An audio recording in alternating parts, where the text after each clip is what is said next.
Pai Rico, Pai Pobre, por Robert Kiyosaki. Introdução. A escola prepara as crianças para o mundo real? Estude com afinco, tire boas notas e você encontrará um bom emprego com um salário alto, costumavam falar os meus pais. O objetivo deles na vida era oferecer instrução superior para mim e para minha irmã mais velha, de modo que no futuro tivéssemos maiores oportunidades de sucesso. Quando finalmente me formei em 1976, com destaque, pois fui um dos primeiros lugares da turma no curso de contabilidade da Florida State University, meus pais finalmente atingiram o seu objetivo. De acordo com o plano diretor, fui contratado por um dos 8 grandes escritórios de contabilidade e imaginava à minha frente uma longa carreira e uma aposentadoria enquanto ainda fosse jovem. Meu marido Michael seguiu um percurso semelhante. Ambos viemos de famílias trabalhadoras, de recursos modestos, mas com uma forte ética em relação ao trabalho. Michael também se formou com louvor, e ele o fez 2 vezes, primeiro em engenharia e depois em direito. Rapidamente foi contratado por um prestigioso escritório de advocacia em Washington, D.C., especializado em patentes. Seu futuro parecia brilhante, com uma trajetória profissional bem definida e uma aposentadoria precoce garantida. Embora nossas carreiras tenham sido bem-sucedidas, elas não foram exatamente o que esperávamos. Ambos mudamos de empregos várias vezes, pelas razões certas. Contudo, não há planos de pensão garantido. Nossos fundos de aposentadoria só aumentam em função das nossas contribuições individuais. Michael e eu somos muito felizes no casamento e temos 3 filhos maravilhosos. Enquanto escrevo este livro, 2 deles já estão na faculdade e o terceiro está começando o 2º grau. Gastamos uma fortuna para assegurar-nos de que nossos filhos estão recebendo a melhor formação possível. Um dia, em 1996, um dos meus filhos chegou em casa decepcionado com a escola. Estava aborrecido e cansado de estudar. Por que eu tenho que perder tempo estudando coisas que nunca aplicarei na vida real? Protestou. Sem pensar, eu respondi. Porque se você não tiver boas notas, você não vai entrar na faculdade. Mesmo que não entre na faculdade, replicou, vou ficar rico. Se você não se formar, não vai conseguir um bom emprego, respondi com uma ponta de pânico e preocupação maternal. E se você não tiver um bom emprego, como é que você pode ficar rico? Meu filho deu um sorrisinho forçado e balançou a cabeça. Já tínhamos levado este papo várias vezes. Ele abaixou a cabeça e desviou o olhar. Minhas palavras cheias de sabedoria materna caíam novamente em seus ouvidos surdos. Embora esperto e determinado, ele sempre se mostrou um garoto bem educado e respeitador. Mãe, começou, era minha vez de ouvir um sermão. Caia na real, olha o que está acontecendo. As pessoas mais ricas não ficaram ricas por causa do estudo. Veja Michael Jordan e a Madonna. Até Bill Gates largou Harvard para fundar a Microsoft. E ainda há pouco mais de 30 anos. Há um arremessador de beisebol que ganha mais de 4 milhões, embora digam que ele é desafiado mentalmente. Esta é a terminologia politicamente correta para o que se costumava chamar de débil mental. Seguiu-se um prolongado silêncio. Percebi que estava dando a meu filho os mesmos conselhos que os meus pais me davam também. O mundo havia mudado, mas os conselhos continuavam os mesmos. Boa formação e notas altas não são mais o suficiente para garantir o sucesso e ninguém parece ter se dado conta a não ser nossos filhos. Mãe, continuou ele, não quero trabalhar tanto como você e o papai. Vocês ganham muito dinheiro, moramos numa casa grande e temos muitos brinquedos. Se seguir seu conselho, vou acabar como vocês, trabalhando demais só para pagar mais impostos e me endividar. Não há mais segurança no emprego. Já sei tudo a respeito de downsize e high-size. Também sei que o pessoal que se formou na universidade não está ganhando tanto quanto antigamente. Sei que não posso depender da Seguridade Social ou dos fundos de pensão da empresa para aposentar-me. Precisava de novas respostas. Downsizing e high-sizing são a nova corrente administrativa que sugere às empresas não meramente enxugar o número de seus empregados, mas sim manter o número necessário às suas atividades. E ele estava certo, ele precisava de novas respostas e eu também. O conselho que meus pais pode ter funcionado para as pessoas que nasceram de 1945, mas pode ser um desastre para os que nasceram em um mundo em rápida transformação. Não basta dizer para os meus filhos: vá para a escola, tire boas notas e procure um emprego tranquilo e seguro. Eu sabia que tinha que procurar novas formas de orientar a educação de meus filhos. Como mãe e contadora, preocupava-me com a falta de instrução financeira nas escolas que meus filhos frequentavam. Muitos dos jovens de hoje têm cartão de crédito antes de concluir o segundo grau e, todavia, nunca tiveram aula sobre dinheiro e a maneira de investi-lo, para não falar da compreensão do impacto dos juros compostos sobre os cartões de crédito. Simplesmente são analfabetos financeiros e sem conhecimento de como o dinheiro funciona, eles não estão preparados para enfrentar o mundo que os espera, um mundo que dá mais ênfase à despesa do que à poupança. Quando meu filho mais velho ficou totalmente endividado no cartão de crédito, no primeiro ano de faculdade, eu o ajudei a rasgar os cartões e comecei a procurar um programa que o ajudasse a educar os meus filhos em termos de questões financeiras. No ano passado, meu marido ligou do escritório. Encontrei alguém que pode ajudar você, disse ele. Seu nome é Robert Kiyosaki. Ele é empresário e investidor e está aqui para patentear um produto educacional. Penso que é o que você está procurando. Justamente o que eu estava procurando. Meu marido, Mike, ficou tão impressionado com Cash Flow, o novo produto educacional que Robert Kiyosaki estava desenvolvendo, que conseguiu que nós participássemos de um teste protótipo. Como se tratava de um produto educacional, perguntei também se a minha filha de 19 anos, caloura da universidade local, se ele gostaria de participar do teste e ela concordou. Cerca de 15 pessoas, divididas em grupos de 3, participaram do teste. Mike estava certo, era esse o produto educacional que eu estava procurando. Parecia um tabuleiro coloridíssimo do banco imobiliário, contudo havia 2 pistas, uma interna e a outra externa. O objetivo do jogo era sair da pista interna, que o Robert chamava de corrida dos ratos, e alcançar a pista externa, ou pista de alta velocidade. Como dizia o Robert, a pista de alta velocidade simula o jogo dos ricos na vida real. Corrida dos ratos é uma expressão usada correntemente na língua inglesa para se referir de modo pejorativo à incessante busca do sucesso no mundo dos negócios. Pista de alta velocidade é uma expressão usada na língua inglesa para denotar um estilo de vida cheio de emoções. Então Robert descreveu para nós a corrida dos ratos. Se você observar a vida das pessoas de instrução média, trabalhadoras, você verá uma trajetória semelhante. A criança nasce e vai para a escola. Os pais se orgulham porque o filho se destaca, tira boas notas ou altas e consegue entrar na universidade. O filho se forma, talvez faça uma pós-graduação e então faz exatamente o que estava determinado. Procura um emprego ou segue uma carreira segura e tranquila. Encontra esse emprego, quem sabe de médico ou de advogado, ou entra para as Forças Armadas ou para o serviço público.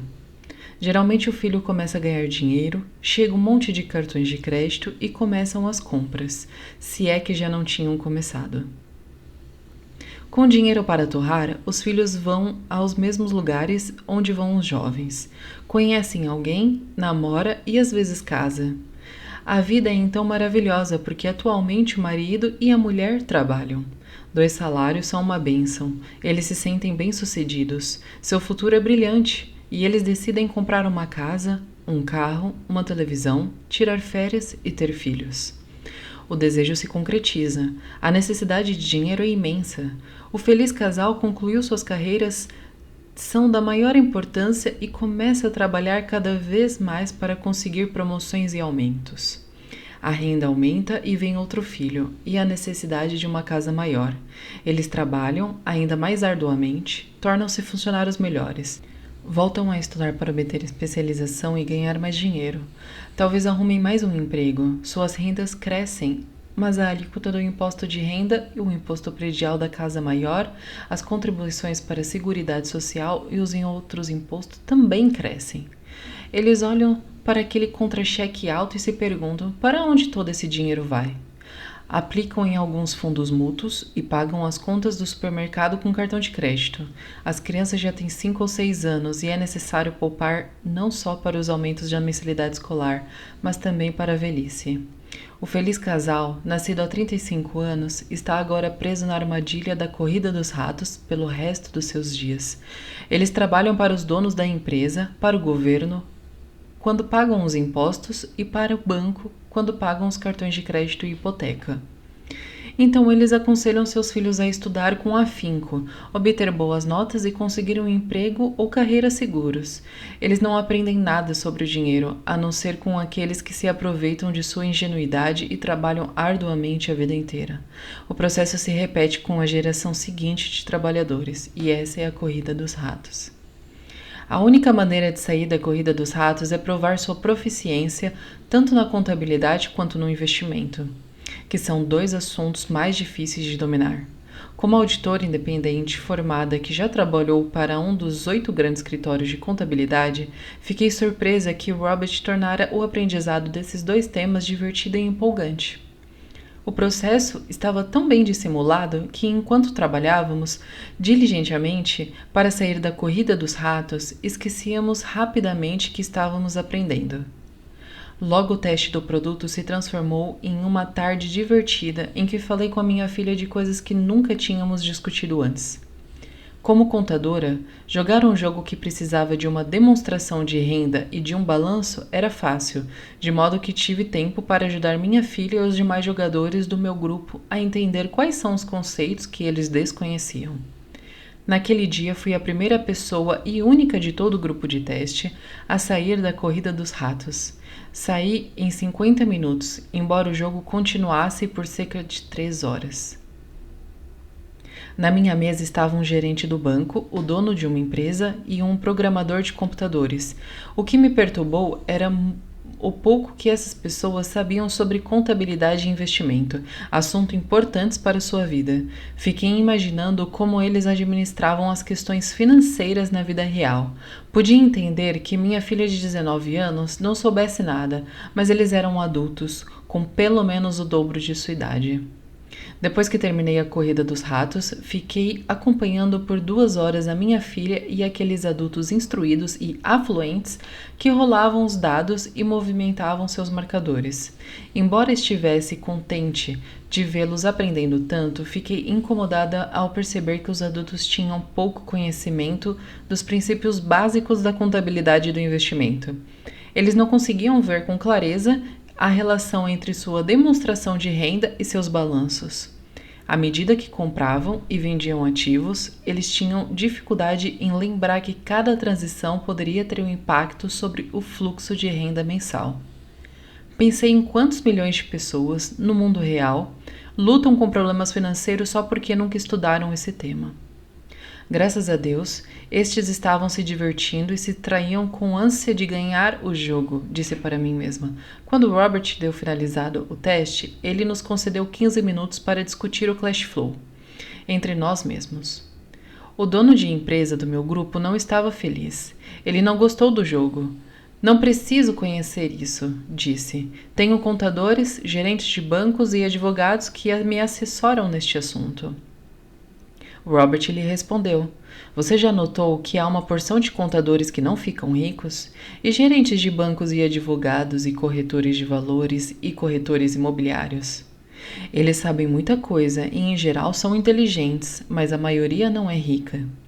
Como nossas escolas não nos ensinam o que os ricos conhecem, seguimos os conselhos dessas pessoas. Mas um dia, você está dirigindo na estrada, preso no engarrafamento, enquanto tenta chegar ao escritório, e olha para o lado e vê o contador preso no mesmo engarrafamento. Você olha para o outro lado e vê seu gerente do banco. Isso deveria lhe dizer alguma coisa. O programador de computadores também não ficou muito impressionado com o jogo. Posso comprar um software que me ensine tudo isso. O gerente do banco, contudo, estava empolgado. Estudei isso na escola, quer dizer, a parte da contabilidade, mas nunca soube aplicá-la na vida real. Agora sei, preciso sair da corrida de ratos. mas foi o comentário de minha filha o que mais me impressionou. Me diverti aprendendo, disse. Aprendi um monte de coisas sobre como o dinheiro funciona e como investi-lo.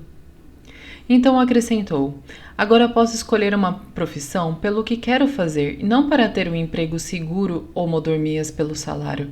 Se eu aprender o que este jogo ensina, ficarei livre de fazer e estudar o que meu coração pede e não o que as empresas estão atrás de determinadas habilidades profissionais. Se aprender isso, não vou ter que me preocupar com a segurança do emprego e seguridade social como a maioria da minha turma. Não consegui ficar para conversar com o Robert depois que o jogo acabou, mas concordei em voltar e me encontrar com ele para falar mais do projeto. Sabia que ele queria usar o jogo para ajudar os outros a ficarem mais espertos do seu ponto de vista financeiro e estava ansiosa para ouvir mais a respeito dos projetos. Meu marido e eu marcamos um jantar com Robert e sua esposa para dali a alguns dias. Embora fosse nosso primeiro encontro social, parecia que nos conhecíamos há anos. Descobrimos que tínhamos muito em comum. Falamos de tudo, de esportes e teatro a restaurantes e questões socioeconômicas. Falamos do mundo em transformação. Ficamos conversando bastante tempo sobre como a maioria dos americanos tem pouca ou nenhuma poupança para a aposentadoria, bem como sobre a quase falência da Seguridade Social e do Medicare. Meus filhos teriam que financiar a aposentadoria de 75 bilhões de baby boomers. Ficamos imaginando se as pessoas percebem como é arriscado depender dos planos de pensão. Medicare é um programa de saúde do governo dos Estados Unidos voltado para os idosos. Baby boomers são referências às pessoas nascidas em um período de explosão populacional, e mais especificamente as que nasceram na década de 1950. A principal preocupação de Robert era o hiato crescente entre os que têm e os que não têm, nos Estados Unidos e nos outros países. Empresário autodidata que viajava em torno do mundo para fazer investimentos, Robert tinha conseguido se aposentar aos 47 anos. Ele saiu do conforto da aposentadoria porque tinha a mesma preocupação que eu tinha em relação aos meus filhos. Ele sabia que o mundo mudou, mas a educação não mudou com ele. Na opinião de Robert, as crianças passam anos num sistema educacional ultrapassado, estudando matérias que jamais usarão, preparando-se para um mundo que não existe mais. Hoje o conselho mais perigoso que se pode dar a um garoto é: vá para esta escola, tire boas notas e procure um emprego seguro. Ele gosta de dizer. Este velho conselho é um mau conselho. Se você pudesse ver o que está acontecendo na Ásia, na Europa, na América do Sul, estaria tão preocupado quanto eu. É um mau conselho, acredita ele, porque se você quer que seu filho tenha um futuro financeiro seguro, ele não pode jogar pelas velhas regras, é arriscado demais. Perguntei então o que ele entendia por velhas regras. As pessoas como eu jogam por regras diferentes das suas, disse. O que acontece quando uma grande empresa anuncia um downsize? As pessoas são demitidas, respondi. As famílias sofrem, o desemprego aumenta. Sim, mas o que acontece com a empresa, em especial com uma empresa de capital aberto que tem ações na bolsa? Em geral, os preços das ações aumentam quando se anuncia um downsize, respondi. O mercado gosta quando uma empresa reduz seus custos salariais, seja mediante a automação, seja apenas racionalizando o uso da mão de obra. Certo, respondeu ele. E quando o preço das ações aumentam, as pessoas como eu, os acionistas, ficam mais ricas. Isso é o que quero dizer sobre as regras diferentes. Os empregados perdem, os proprietários e os investidores ganham. Robert estava descrevendo não apenas a diferença entre o empregado e o empregador, mas também entre controlar seu próprio destino e entregar esse controle a alguém. Mas, para a maioria das pessoas, é difícil entender, porque se isso acontece, disse eu, elas só pensam que isso não é justo. E por isso é que é uma besteira falar para uma criança simplesmente tenha uma boa instrução, disse. E besteira é imaginar que a formação oferecida pelo sistema de ensino preparará seus filhos para o mundo que eles encontrarão depois de formado. As crianças precisam de mais educação, uma instrução diferente e elas precisam conhecer as regras diferentes. Robert continuou. Há as regras seguidas pelos ricos e há as regras seguidas pelos outros 95% da população, disse. E os 95% aprendem essas regras em casa e na escola. É por isso que hoje é tão arriscado dizer a uma criança simplesmente: estude bastante e procure um emprego. Hoje uma criança precisa de uma formação mais sofisticada e o sistema corrente não está atendendo essa necessidade. Não estou preocupada com quantos computadores há na sala de aula ou com quantos a escola gasta, mas o sistema educacional como pode ensinar o que conhece? E como os pais podem ensinar a seus filhos o que a escola não ensina? Como você pode ensinar contabilidade para uma criança? Ela não achará aborrecido? E como os pais podem ensinar a investir se eles próprios são avessos ao risco? Em vez de ensinar a meus filhos a buscar a segurança, decidi que o melhor era ensiná-los a ficar espertos. Então, como é que você ensinaria a uma criança sobre tudo isso de que estamos falando? Perguntei a Robert. Como podemos facilitar a tarefa dos pais, especialmente quando eles próprios não sabem do que se trata? Escrevi um livro sobre o assunto, foi sua resposta. E onde está? Perguntei.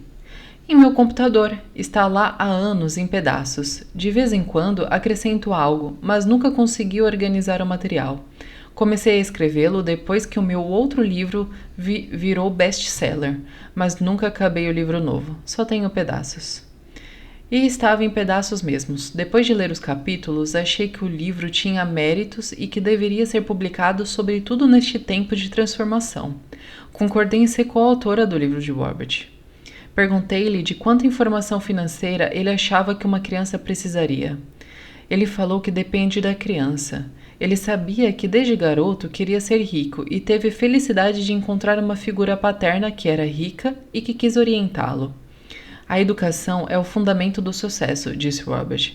Da mesma forma que as habilidades acadêmicas são importantes, as habilidades financeiras e de comunicação também são. O que se segue é a história dos dois pais de Robert, um rico e outro pobre, mostrando as habilidades que ele desenvolveu ao longo de uma vida. O contraste entre os dois pais oferece uma perspectiva importante. Apoiei, editei e compilei este livro. Para os contadores que o lerem, peço que suspendem seus conhecimentos acadêmicos e abram as suas mentes às teorias que são apresentadas por Robert. Embora muita dela conteste os próprios princípios contábeis, geralmente aceitos, elas oferecem uma valiosa percepção da forma como os verdadeiros investidores analisam suas decisões de investimento.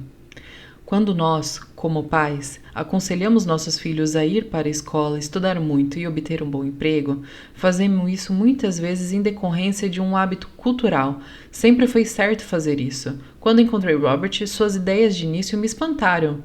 Tendo sido criada por dois pais, ele foi ensinado a procurar dois objetivos diferentes. Seu pai, instruído, o aconselhava a trabalhar para uma grande empresa.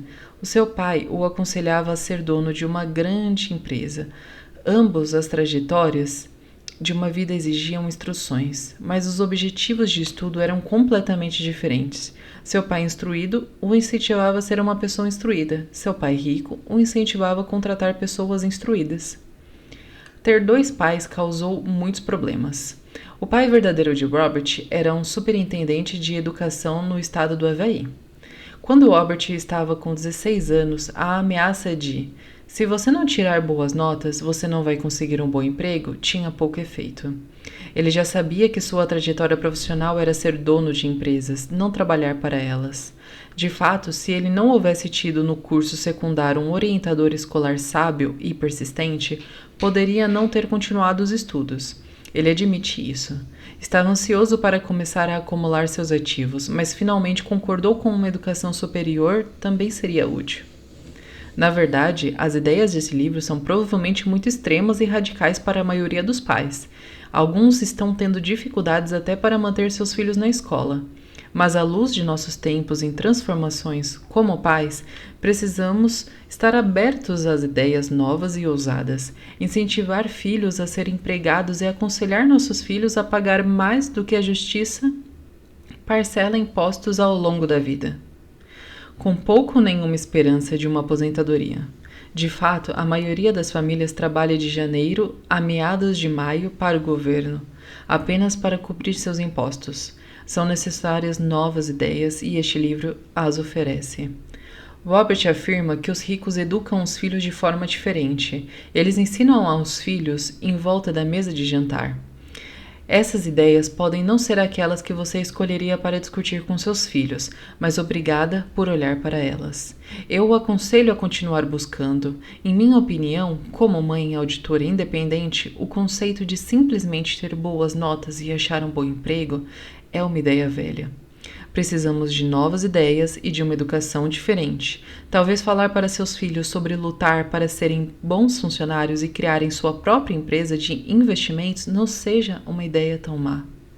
Espero, como mãe, que este livro auxilie outros pais. Robert espera poder informar a outras pessoas que qualquer um pode alcançar a prosperidade se decidir fazê-lo. Se você for um jardineiro ou um porteiro, ou até um desempregado, você tem capacidade de instruir-se e de ensinar a quem você ama e cuidar de si próprio financeiramente.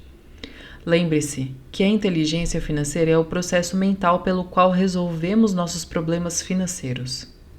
Hoje estamos enfrentando mudanças globais e tecnológicas iguais ou até maiores que as ocorridas anteriormente. Ninguém tem uma bola de cristal, mas é fato e certo, à nossa frente descortinam-se mudanças que estão além da nossa realidade. Quem sabe o que o futuro nos trará? Mas aconteça o que acontecer, temos duas escolhas fundamentais: a segurança ou a inteligência, preparando-nos, instruindo-nos e despertando o nosso gênio financeiro e de nossas crianças. Sharon Lechter.